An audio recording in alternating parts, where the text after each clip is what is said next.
Welcome to the Finding Union podcast. This is a co-creation of divine guidance, ineffable intelligence, and the human identities of the bringers of change to activate a remembering within humanity with the information shared.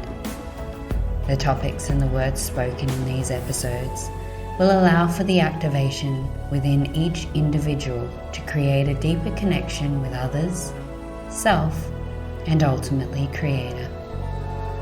Bringing new perspectives, this podcast will trigger a greater understanding to what the human experience's purpose is.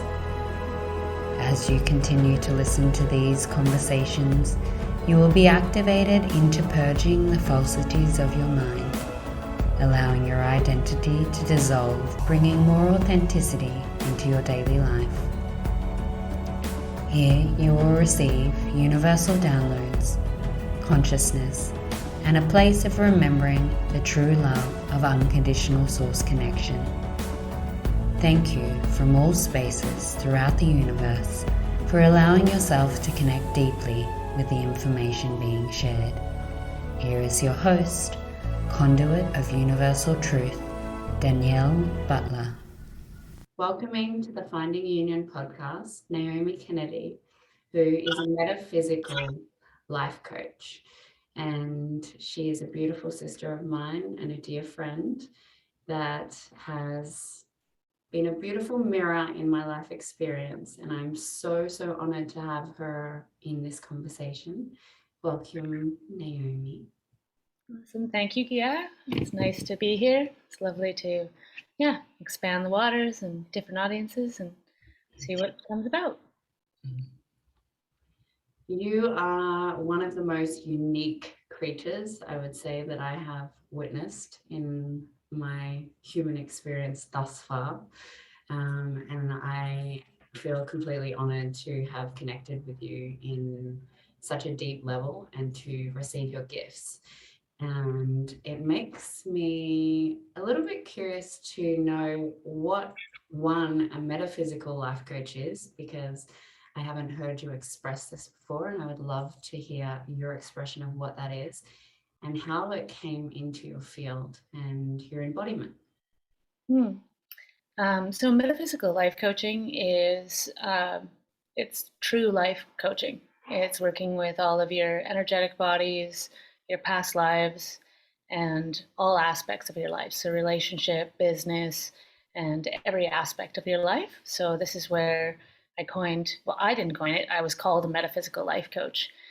So I was up in Darwin in 2020, early 2020, and I had just left Bali and came to the realization that I'm a business community consultation coach, and that's something that I have just developed over the years in my 20 plus years of doing facilitation with groups and organizations and working within different communities, mostly minority communities, and that this process of using community in a mission statement and having this beautiful mission statement, but then the actual lack of integrity and values of what it means of community attendance is just something that I can bring to people that are using that in their business model and desire to have that aren't actually, because they're still staying in a hierarchical structure. So I came into Darwin and was staying with a woman and was blessed with a room and then a room to do readings and a ridiculous amount of clients coming through, and also making sure that she was hitting her life goals for her health, her spirituality, all these things that were going on. And so I was on management of groceries and food and making sure she was drinking her 3 liters of water before she headed to work. And then we were organizing my schedule. And then we were doing our breath work and night walk on the beach, and then doing our mantras, and then our morning yoga, and then our grounding exercises. And certain points, she wanted to kick me in the head because she has a lot of things going on that, in the ways that she does her movements.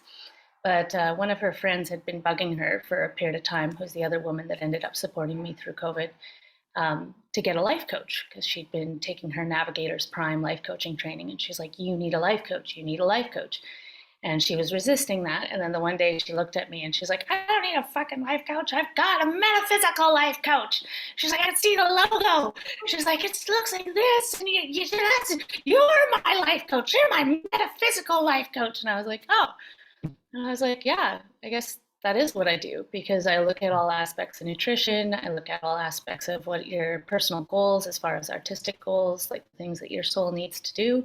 I look at your relationship dynamics, the mediation, communication styles, and I love to set goals and work with you on your goals on all of those levels. And so one of the things did was, a certain stage was I used to get people to breathe in and assign colors to the steps, and then what their different colors were assigned. Like red would be relationships, yellow is your, I have a business goal, or like these kind of things, whatever your goals are. And then we would break those colors down into their goals. Then we would break down, depending on your schedule, what is realistic for you to manage. And that, in a nutshell, is metaphysical life coaching. So if you want to develop bigger into what is my healing gift, I want to do tarot, I want to channel, I know I work with crystals, I've got something over here. Then we go into the layers of, okay, what is ancestral reverence? How do we, on the ground level, find out who our ancestors are? But how do we also go up into the spirit realm and connect to the ancestors and separate the hungry ghosts from the ancestors and conduct healing and then communication with them? And then how do you set up ancestral altar? And then how do you innately come to know what medicines are already in your blood? And then how do we connect and clear from your past lives and gather your starseed aspects, your soul parts that are stuck, that are actually pieces from the stars, get those free, and then really align to the star that you are to be here at this time in this incarnation. Beautiful. It's there's so many different layers that you work over, and as you're sharing, it's like these are the things that I've navigated in my own personal experience on my own. And when I look at how much work is involved in finding all of these pieces and parts, and recently you've been a big role and reflection for me in along the ancestral and the past life sort of healing components that hadn't come into my field very much before that, or not consciously at least. And when you look at how much information is there to start to embody your gifts in this in this experience, there's a huge amount of work to be done. So how do you find, do you just meet people where they're at, or do you how do you know how much to work with somebody, and how do you navigate such a big experience in a coaching relationship? Well, I differentiate what would be best for what person, and then I offer them the package of what I think would be the best for them to begin with, and it's usually about a 2-year process, and it's really realistically what people need to have in their awareness, that your apprenticeship in spirit is 20 years. And it's not a 2-year, it's a weekend, a 3-month thing, and all of a sudden you're woo, it's 20 years in the teachings of my Jaguar Elder. And I started on this path really intensely, really into the spirit aspect of it in 2012, but I started on the personal process, the health process, being in tune with my body in about 2007. And realizing what foods affect my mood, realizing my sleep schedule, looking into the psychology, Jungian psychology aspect of stuff. So when I meet a client, I do intuitive medical process. So I look at where are they at, what level of metaphor can they handle, what container would be functional for them, and I get the whole layout. But then it comes into being patient and waiting until the request is and they're ready for that. And then I've come to realize my larger initiation container that is a year and a day process requires an insane amount of discipline and requires someone that has at base level multiple years, already level 2 Reiki minimum, plus to even be able to handle the initiation. And even my lower levels that are masters in Reiki, for a bunch of years, are still getting tossed through the works as they're doing the initiation and need all this variety of support So as I'm experimenting and learning about different capacities, I'm coming to understand that there needs to be space for a period of philosophy, so that even just the base consciousness can expand to what is on the universal level, and then from there be able to expand into accepting what is the next layers of the work. And then even when you're in it, like the reassurance, the different kinds of sessions that you need for the different reactions from the different beings and the different stuff that comes up, and then the kind of metaphor that the person needs and the kind of ritual that the person needs to be able to accept that assistance to be able to move through the next layer that they're accelerating through at quite a rapid rate, even though to some, to sign up for a container that's a year and a day, it's like, oh, that's a long time. And it's like, it's a marathon, but that's the truth of life. You know, we're going to live 100 years if we take care of ourselves. That's just a base reality. But most people have accepted this, like, oh, I'll be lucky if I make it to 60. And it's like, are you serious? Like, we're humans. Like, 100 years is no big thing. Like, we can do that. And it just requires discipline. It requires maintenance. It requires integrity. And you've got to make those changes to your internal created realities and adjust as you go forward, because you're the master of those realities. And anytime you say, no, I'm not, God's running the show, oh, I don't, then you're keeping yourself in your lower chakras, and you never are stepping out of being covered by grace. But ignorance is bliss. And you can never force a person onto the path of spirit, because once you step onto the path of spirit, that's when shit gets real. And that's when shit gets dangerous. And so you never push someone into something that they're not ready for, because they have to be able to face it.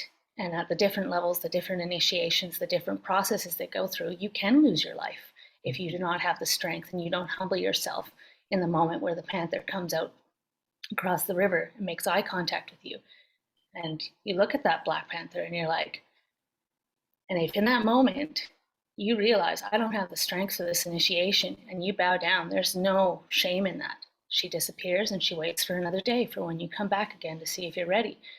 And like, yeah, I didn't, Black Panther initiation is a lot more than I ever expected it to be. I knew it would be hard, but when she crashed through a session, probably about 2018, and was like, everybody out of the fucking way, I'm with her, then I got to depths that I haven't been since I was a teenager and since I was a child, and where I literally didn't know if this life was, if I was capable to continue to live. And it was intense, and everything around me died, and I ended up in Australia, and here we are now. And yeah, I'm through the Black Panther. We're good. We made it.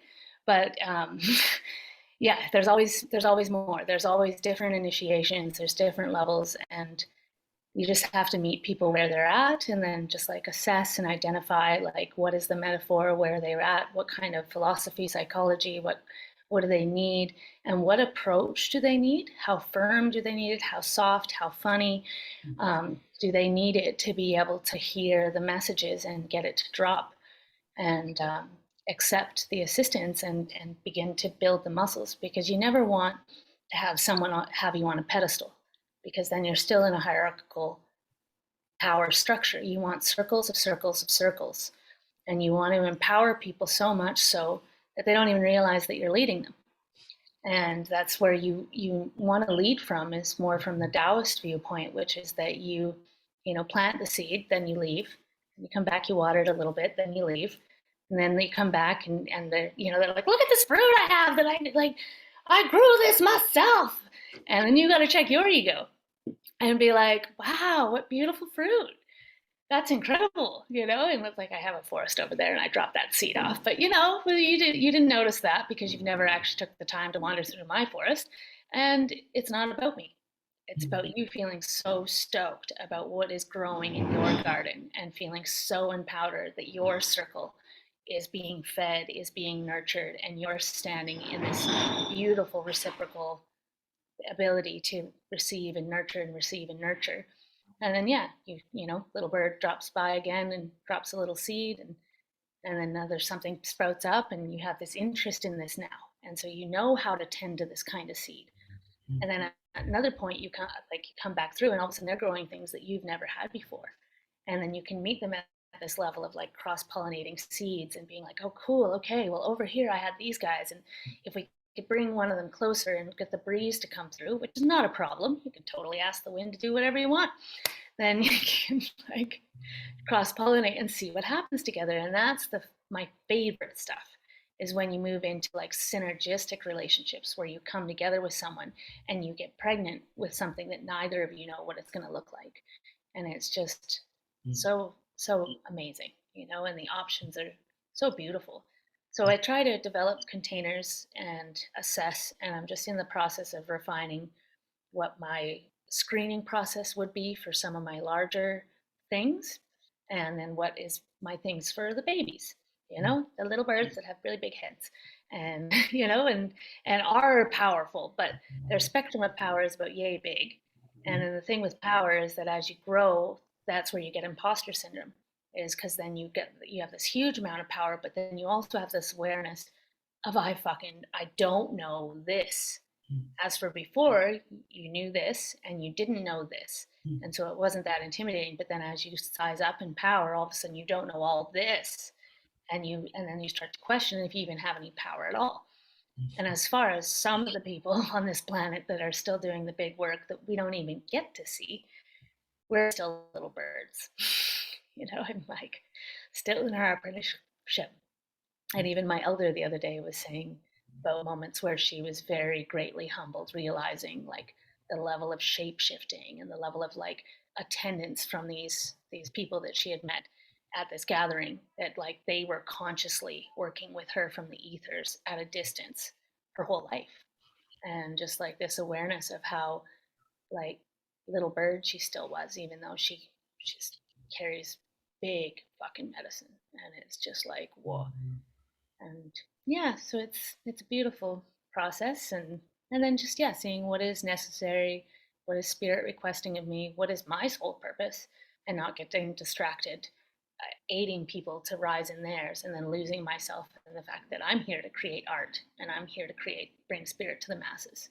And I walk with the philosophy of the theosophist, which is that the artist's role is to bring spirit to the masses.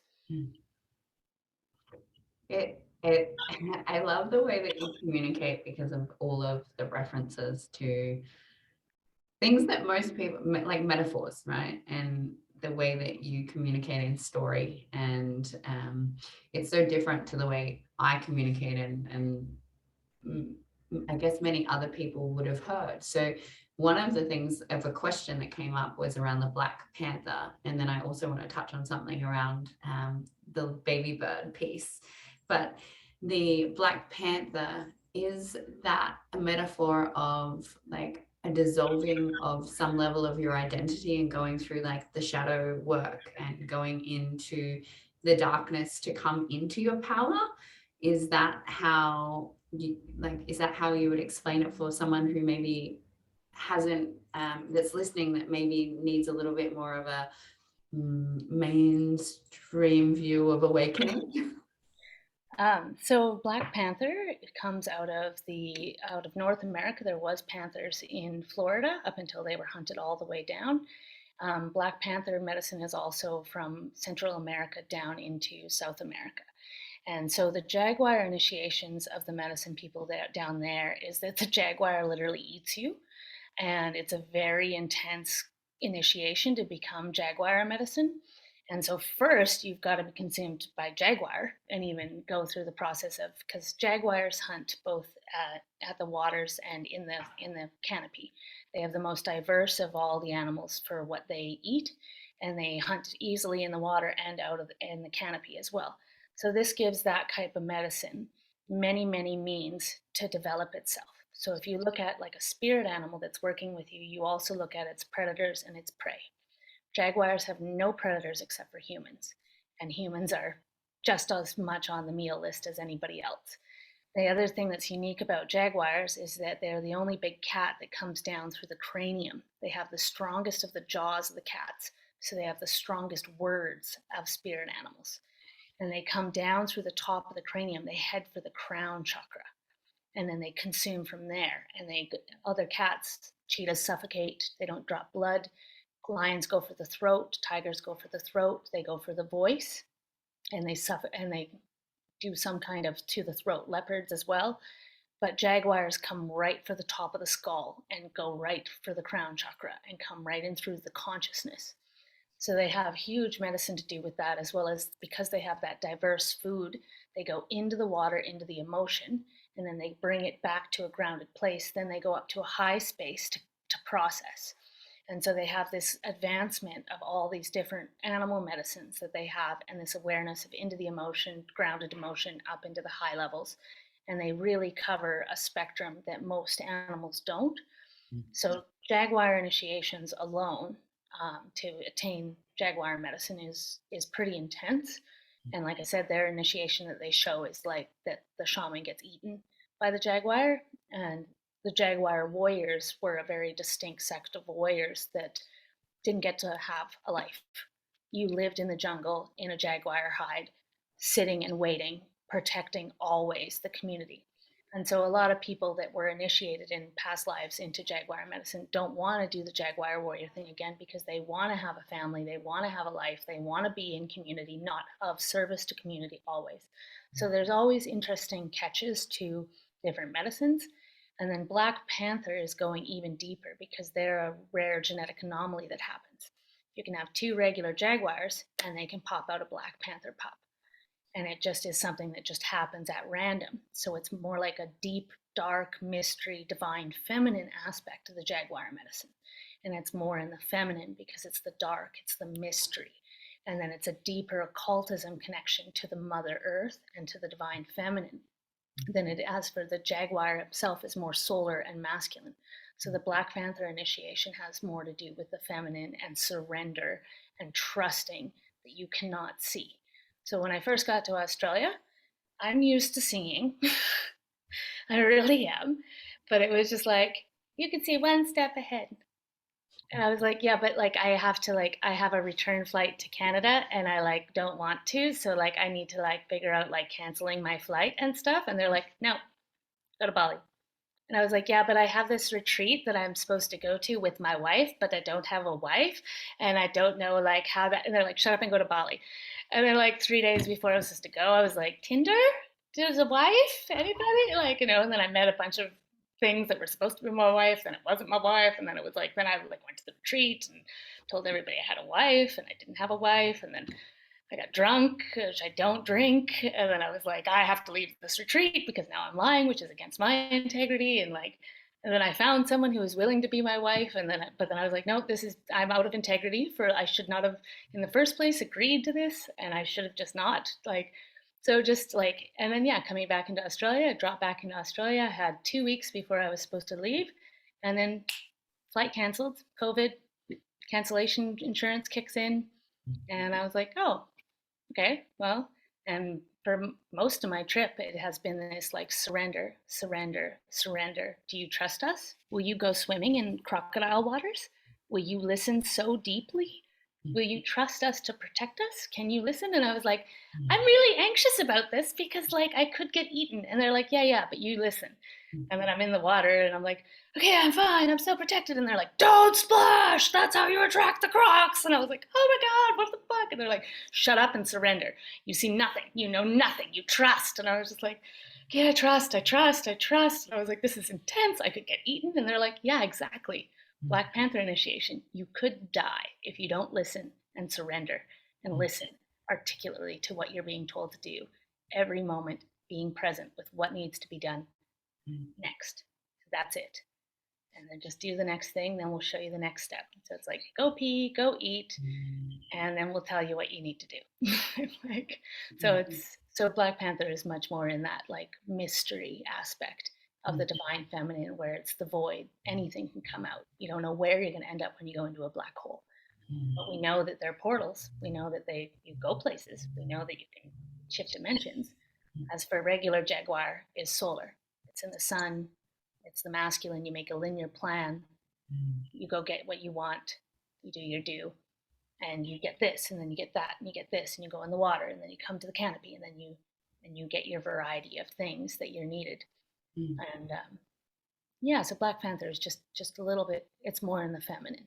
And this is where we've softened, embracing and hunting out the stuff that was the trauma on my female, in my form, in my psyche, and then coming to embrace that and honor her and come into being comfortable being a woman in this incarnation. That makes sense. It's really, like, for me, it's fascinating coming from the way that I've received information and the way that I communicate, and the initiations that I have had are completely different to like the information and the wisdom and the amazing stuff that and the knowledge that you have around this, and how I can, and I'm sure many people that are listening will be able to connect those dots, especially when you reference like the masculine and feminine. So like the waters being the emotion and the body, and then the trees in the jungle being those higher levels of awareness and consciousness, and bringing those together and being in both of those places at different times to be strong in your direction forward. And although I haven't heard this Black Panther medicine before, I can reference a lot of my own journey in the reflections that you've said and how you've shared that. And one of the questions that came up was actually more around the Black Panther. And because the collective is, say, more in the masculine, and we're coming into a more feminine flowed way of being to connect and to bring this into more presence and to shift the consciousnness, do you feel that is the medicine that a lot more people will be embodying like this at this point in time? Or is that like, does it matter? Like, does it really matter? Is there just as many people doing this masculine sun version as of the Jaguar, or as the Black Panther in this more dark feminine of the unfolding of what's next? Because from the information that I've received from my guides and from higher levels of the ninth dimension, it's like the way forward for all of us is to meet the present moment. And so as you meet the present moment, you're like not too far in the future, and you're not looking behind you. You're like in what's here now, and what's here now will give you those things to reflect on in the past, and it will give you an awareness of the future. So I'd love to hear your interpretation on that from what you know and what your awareness is around all of that. Mm-hmm. So at large, as a collective consciousness, we're just breaking through the heart. And as far as animals and the choice of initiation, it goes down to finding your ancestry and finding the animals that are in your area, and loving and honoring all aspects of the trees, the animals at every level, understanding that the tiny little mouse medicine is just as important as the jaguar medicine, that working on crane medicine is just as powerful, that working on, like lizard medicine that's coming through, or the snake medicine, because you look at the animal kingdom, it's ginormous. And we have a lot of people looking over at other people's cultures and going, oh, look at their cool outfits. And then they learn about theirs and they're like, mine looks stupid. Our dance is dumb. We honor a grouse, and we do this funny little butt dance, or we hold antlers and go up and down and and then we're like, I don't want that. I want theirs. They look cool. They look badass. But that's not the way. It's about finding the truth of your earth walk, the beings that your family, your ancestors, the supernaturals that your families honored, and the ways that they had their really cool regalia and the reasons why, and not shaming and saying, well, that's not powerful enough. It's not cool enough. I don't want that. I want that guy's over there. And coming into loving all aspects and knowing that we're all masculine and feminine within us. And it's about, we're living in an indoctrinated culture that is hierarchical and that honors the linear masculine that produces, and it hurts everyone. And it's not good for anyone to not be softening, doing the self-care, loving yourself, dressing in the weird ways that you want to, putting a dinosaur tail on Wednesdays, bunny ears because you want to, showing up in somebody's ceremony in what you feel like, even if you're like, oh, I'm out of place because I'm not wearing the hippie things, or I'm out of place because I'm to this or that, but showing up with the truth of the way that you're being requested to shine, in the way that makes you feel confident, and in the way that no matter what's going on around you, you stand in your radiant power of what you are and who you are, and you don't shy away. And if someone goes, you're wearing like Halloween bunny ears, and it's like, yeah, because my ancestors loved the lunar hare, and it's actually Ostara, and she comes down and leaves these 4 little colored eggs, and then when you wipe them clean at Easter, then you get to see what the blessings from all the grandmothers were, because my family did Kitsaki, whatever the fuck it was called, the little egg painting thing, and the actual traditions behind that are the 4 seasons and the blessings that the women put on throughout the year. And really right now, all I can afford is a pair of dollar store bunny ears, and we're all honoring our ancestors here. So today Ostara wanted to come, and this is what showed up. So this is where I'm at. This is what I got. Nobody's making my regalia anymore for me. And so I've got to make bits and bobs out of what I can find and just honor what it is that is in me. And it's that confidence. It's that, just willingness to arrive, and who gives a fuck what anybody fucking thinks, because I know who I am, and I know my medicine. And even if I can't locate, I know I'm native. But then there is the keys of digging where, so that you can stand in that truth, in your full sovereignty. Like at this point, I can't locate, but if I speak to my ancestors, they're like, you're Zuni, we're part of Hopi, we're Navajo, you're also English, you're also Irish, you're also Scottish, you're Pennsylvania Dutch. Well, we're actually French, where we thought we were German. But then you do have this like little bit of Eastern European, Bulgarian, that actually hid in Germany for a period of time after they got slaughtered. And then this and this and this and this, and then there's a bunch of countries that if you got a map, we can show you where they are, but they've been consumed by Russia at this point. So it's classified as Russia, but we were from there, and we called ourselves this, and we worship these things. And when you start unpacking, and it's like, oh, and you have Maori in you. Oh, and you do have some Aboriginal from here, from the slave trade. And you do have East African in you, from when the slave trade got all mixed in North America. And then you got paled out at the Horn of Africa, and then sold into North America. And then you got paled out some more, and then here we are pale. But every ancestor, doesn't matter, one drop is all it takes for them to find you and share their medicine and their teachings with you and love you. So it's about that, like honoring and finding and knowing the truth of who you are, and in the face of a culture that is currently blind. Oh, I feel that deep. One of the questions I have around that specifically, rather interesting. I've got an ancestral kit that's sitting on my bench right now. So you've given me my 3rd confirmation to complete that today. But also around the concept of we are everything, and that we can tap into all sources of all information. And if I am all things, and I am all medicine, and I am all energies, then why is it important for an individual to know their physical DNA structure, or their ancestral lineage, from a more, I guess, physical standpoint of what is held in their vessel for this lifetime? So you're speaking to dualism versus non-dualism.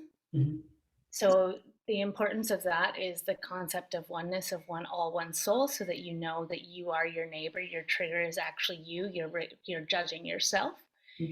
The importance of knowing the horse, though, is so that the horse can identify, because you're half human, you're half earth, and you're half star, and the horse needs to know who they are. And the horse has ancestral trauma.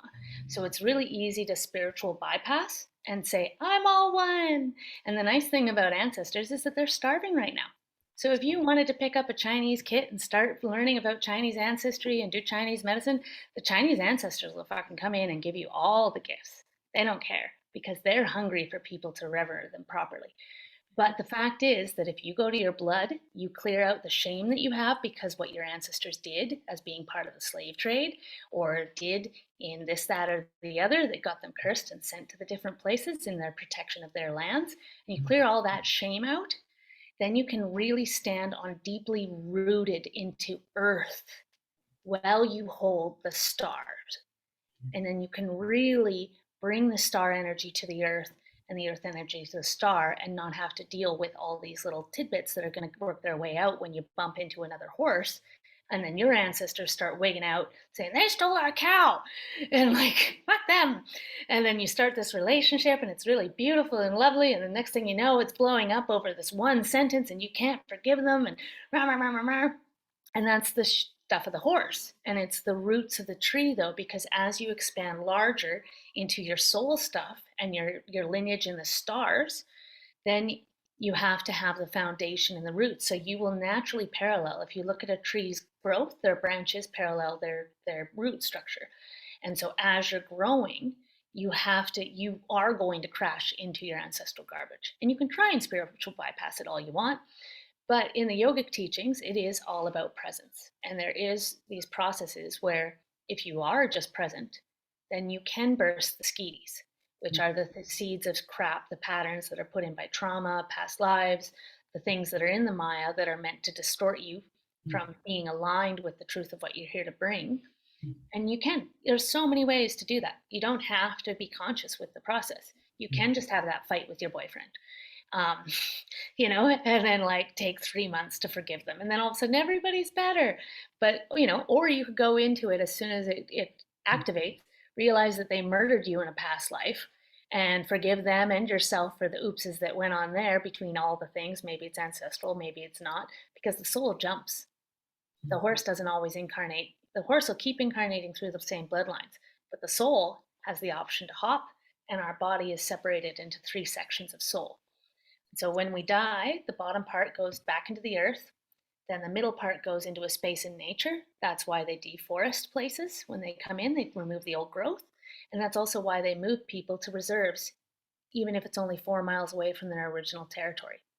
Because then you can't go to those places and hear your ancestors in the creeks, in the rivers. This is why they also cover up creeks, reroute rivers, change things, because then it makes it funky for you to be able to understand what your truth of your medicine is. Why they took us from Scotland, England, and dropped us in Australia. And then say, you know what, you're Australian. Forget about all that past. Be an Australian. Be a good little slave. You don't need to know what your ancestry is, all that stuff, because then you'd get angry. And you might stand up and fight back and step out of the system, which is mental enslavement, because they do not want critical thinkers. They want dogs. And currently, they got a lot of them. But you go from dog to bird to Naga. And the Naga just got reenacted in India for the first time in a long time, because the Nagas were all through Europe originally. And then they went and hid and kept safe. But now it's time for that level of consciousness that comes with the Naga, because dogs are smart and instinctual, but it's a hierarchical structure. Birds, kaka, are a little bit higher. They have more sight. They have amazing smell, but they're still responsive. Their wings are actually like hair, and they'll like literally in their sleep, if a snake starts coming up the tree, they'll hop, and it's more of a reactive instinct. And so it's more deeper in the body, feeling sensory around you with this sight and this consciousness that's different, and this ability to fly through the words, the thoughts, and you're not just stuck to the ground like the dog is. But then when you shift into the Naga consciousness, the serpent cobra consciousness, the dragon consciousness, that's where then it gets really hard to grasp by the physical, because you live in this otherly world place. And by the Cree, they call it dual vision, and I've seen the Aboriginals here do it like next level. Like I've never experienced people looking me in the eye and speaking through the crowd of communication that's going on to me in dual vision before. And being like, interesting, you know how to do this, hey? And it was like, holy fuck, that is fucking next level awareness of dual vision and communication of the ways that we can when we come into our dragon consciousness. We awaken our kundalini, and we can shift from dog, bird to Naga. Yeah, that's really powerful. And I think it's like for a lot of people that would be really hard to even comprehend and understand, because of, like it could be so far from their current reality. And you can only see where you're at to like just to some ability until you expand and your awareness shifts, and you might have like an ability to see the possibility of it, but to like really understand the potential of exactly what you just shared, until that drops into your field and you embody it, it can be quite challenging. Which I feel some of this will be quite challenging for people to receive. But I know for me, this conversation has, really confirmed a lot of what I'm seeing in the collective currently. Like there's just so many pieces, even around the self-expression of being able to just show up in your full authentic nature. And I was out camping this weekend, and that was what I really witnessed. I witnessed so many beings coming into their full authentic expression in so many ways, and the beauty that gives others, right? So it's like when you stand in your full expression, it gives permission for others to do the same. And observing this gift that is flowing energetically through someone having enough courage to stand in their truth. And it was just such a beautiful confirmation of this witnessing that I received over the weekend, and the ability that you being in your authentic truth and the way that you share, like so so uniquely, like the way you share the medicine is just so unique. And the way that you do that, I feel, is just such a contribution to others to really find those parts of themselves and know that it's okay to express in all forms, even like, expressing with swearing and play and humor and all of these things, that this experience is meant to be all the things. Like, we're meant to have all of the things. We're meant to be able to experience every energy. And I think that you're an amazing embodiment of that. And I just want to really witness you in that, in your expression today. Yes, so much. So. And that all of us can have a metaphysical life. And at the collective right now, Deodova, Return of the Bird Tribe. Collective consciousness is shifting into Kaka, into the bird. So now, for some reason, we don't know why, but we just need to jump because we're responding to the body. And we're seeing that on the collective, that people are just starting to listen and they're coming into their bird. So Return of the Bird Tribe is a perfect example of where the collective is right now. And then we've got these odd little people that are shifting into being like, oh, I've got a dragon somewhere. Oh, well, there's more here. What is this? And then they're leading the way to show, but first you got to get out of the dog eat dog.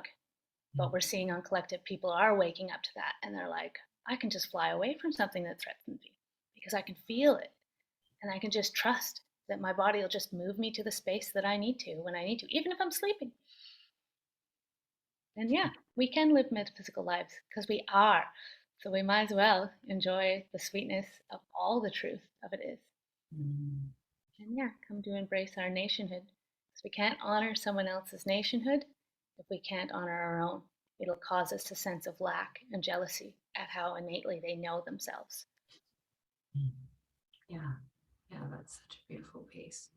The understanding of bringing the horse, which a reference to, I guess, the physical form, and the stars together, because a lot of the people that I do have on this podcast are often working in the stars, and understanding the energetics and the masculine and the feminine. And for me too, it's been a really big, challenging part of accepting my humanity and seeing that that is the gift, and not resisting the human experience. And I think that that's a really important part of being able to fly as well, as like the trust component of, we're here for, you know, for this is a part of the reason why we're here, and so why are we pushing it away instead of just trusting and surrendering to it, and being with all of the beautiful offerings that unfold from that. And when you can come into a place of accepting the physical and the metaphysical and spiritual and the energetics, then you're able to have more peace and ease and flow in your experience. When you were coming of age, you were given your horse, and horses take 4 years to ride. So you have to attend to your horse, you have to feed your horse, you have to love your horse. And then at 4 years, you're able to get on your horse.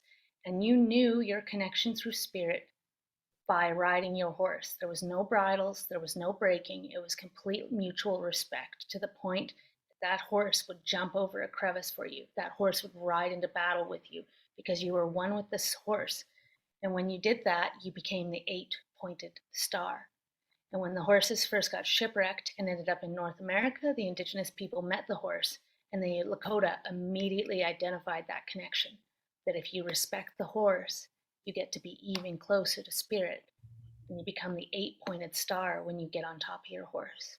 So we're here to love the horse, not punish the horse for being a horse, and learn how to attend to the horse and give that horse the little morning massage and the hugs and the kind of things that the horse wants for its hair, and honor all the uniqueness in the patterns of their fur, and come to ride them so that we can become this 8-pointed star and really know what is the truth of connection to spirit when you're fully in tune with another. Beautiful. My heart's really open to that. Thank you. For anyone that's really resonating to connecting with you, how can the people that are viewing this podcast get in touch with you? Through social media, websites? Can you share your offerings quickly, and where people can contact you? Beautiful, yeah. So Facebook is my primary platform. N period healing services, past life redemptions, and then a plus sign. I love puns. N period joy healing on Instagram. And then in the next little bit here, it'll be the Rainbow Rose will be my website that I launch. It's not currently up, but right now you could probably contact Giaya here, ask her to put you in touch with me. I don't mind if you add me as a personal friend on Facebook, and then just drop into a chat together, and then we can go from there with what is the possibilities of where you want to start, whether it's with some basic business coaching stuff, relationship coaching stuff, you want to learn some tarot, or if you want to get ready to see and explore, okay, what is my past life redemption? What is a Echidna Dreamtime, some of this trauma from this life and past lives? Or if it's, I want to experience an event. I have an event coming up with Leith James on October 1st called Echo, and it's a mix between music and art therapy.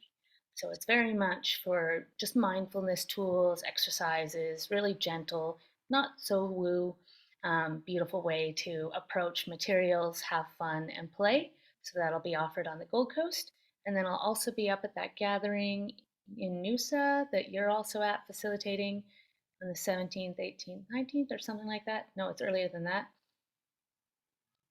Add me on Facebook, and then I'll host these events. I'm going to be facilitating more of the somatic therapy side of things and leading some play workshops just around intimacy, touch, consent, and getting into your body and really listening to what it is that you need, and how to get in tune with what is it that I actually need, and how can I communicate, and what are my blockages. So just some of my favorite things to do, which is play. So so those are the things that are coming up. And then one-on-one sessions, just contact me. I'm booking into October at this point, but I'll be in Darwin from the 17th, 19th-ish until the 28th. So if anybody's watching from Darwin, you'll have to track me down to get a hold of me. But Breathe NT, which is Jill Briggs' retreat space up there, I'll be offering services out of there, and we'll be collaborating on something during that time, either a workshop or a couple day retreat kind of thing. Get to be exposed, and then at some point I'll be up at Gia's beautiful space in Kuroi and collaborating again with this magical goddess on to see what it is that is meant to be brought to those sections of town. Thank you so much for creating the space to come and share all of your wisdoms. Well, not all of them, you've got lots, but sharing your wisdom and the beautiful messages that came through to be received by the people here. I'm really, really, really grateful to have you on the podcast and really witness you and see you, and thank you from the bottom of my heart. And thank you for having me. Klo, Haichkwa, Slanter, Danka. It's been a blessing, and yeah, always love spending time with you and sharing and seeing what synergy, what part of the files request to come out to be articulated to unlock some keys. So keep exploring, keep being open, and yeah, if you need me, you'll find me. I will link all of Naomi's website and social media onto the description below on Spotify and on YouTube, and it will also be available. There'll be a snippet on Facebook and Instagram, so you can find the full recording and follow her. Thank you for listening, sending love and peace until next time.